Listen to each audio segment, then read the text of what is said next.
Not talking about Nani అండి. See Nani is now at a stage where ఆయనకి if he wants anything he can get it. If he wants to do something he can do it. అలాంటి ఒక స్థితిలో ఉన్న Nani wall poster సినిమాని పెట్టి meaningful cinema, జనాలకి cinematic experience ఇవ్వాలి, ఎంతసేపటికి ఒక 4 ఫైట్లు 5 పాటలు అలాంటిది కాదు అని. అంటే ఇప్పుడు ఓటీటీ కల్చర్ వచ్చిందండి 2-3 years back, but Nani started way back. ఆ సినిమాతోనే మొదలుపెట్టాడు this thought process of different cinema, different narrative అన్నది. So what do you have to say about Nani? Because ఒక స్టేజ్కి వచ్చిన తర్వాత మిగతా యాక్టర్లని కనీసం వీళ్ళని మించి వెళ్ళిపోతారేమో అన్న భయం ఉన్న యాక్టర్లని కూడా ఎంకరేజ్ చేసి వాళ్ళని తన ప్రొడక్షన్లో తీసుకోవటం అన్నది, that's you need to have lots of guts and I mean confidence in you basically. Nani how he came into my life, it's a very filmy story. Avuna, he came into your life or you came in? No, I think I believe the universe connected us. Really? It had to happen. Okay. మమ్మల్ని ఏదో ఒక చాలా supreme force మా ఇద్దరిని కలిపిందని గట్టిగా నమ్ముతా. Okay. కథ ఉంది చేతిలో, దాన్ని ఏం చేయాలో కూడా తెలియదు, ఏడో సైంటిస్ట్ ఎక్కడో పని చేసుకుంటున్నా.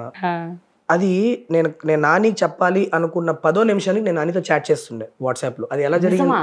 I didn't even know how it happened. నేను జస్ట్ కామన్ ఫ్రెండ్స్లో కొంతమంది నాని తెలుసా అని అడగడం 10 నిమిషాల్లో I was chatting with on WhatsApp. And ఎవరికి జరుగుద్ది అట్లా? అండ్ ఈ టెల్స్ మీ, మీరు ఇండియాలో ఎప్పుడైనా ఉన్నప్పుడు చెప్పండి, నేను వింటాను లైన్ అంటే. అలా కాదా బ్రదర్, మీరు చెప్తే ఎక్కేస్తా ఫ్లైట్ రేపు పొద్దున్నే అంటే, అవునా ష్యూరా? అవును. Next day I boarded the flight and came డైరెక్ట్గా సిడ్నీ నుంచి బయలుదేరి వచ్చి కథ చెప్పాను. చెప్తే కథ ఇచ్చి వెళ్ళిపోదామని, నాకు డైరెక్షన్ చేసే ఉద్దేశం కూడా లేదు అప్పుడు.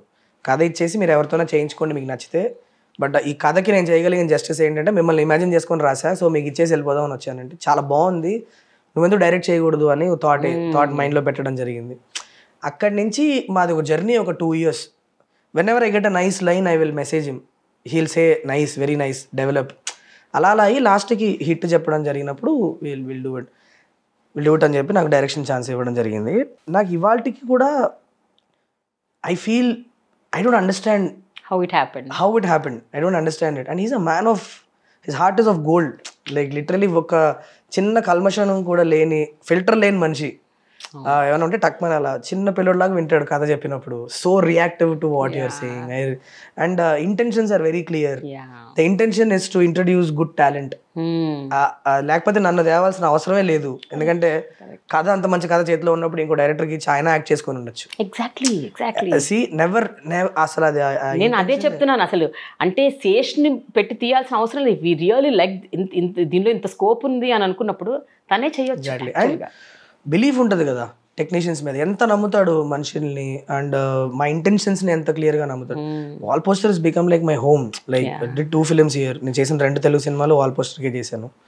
అండ్ ఇలాంటి ప్రొడక్షన్ హౌస్లో డెబ్యూ చేయడం అన్నది I think it's a dream for any.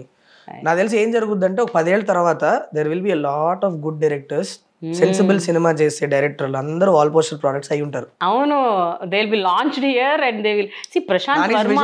Nani's vision is that one. Right, Prashanth Varma look super heroes series చేస్తున్నాడు ఇప్పుడు ఆయన. Creating a universe of his own. I think there will be ఒక chunk of directors wall poster products ఉంటాం మేము అందరం.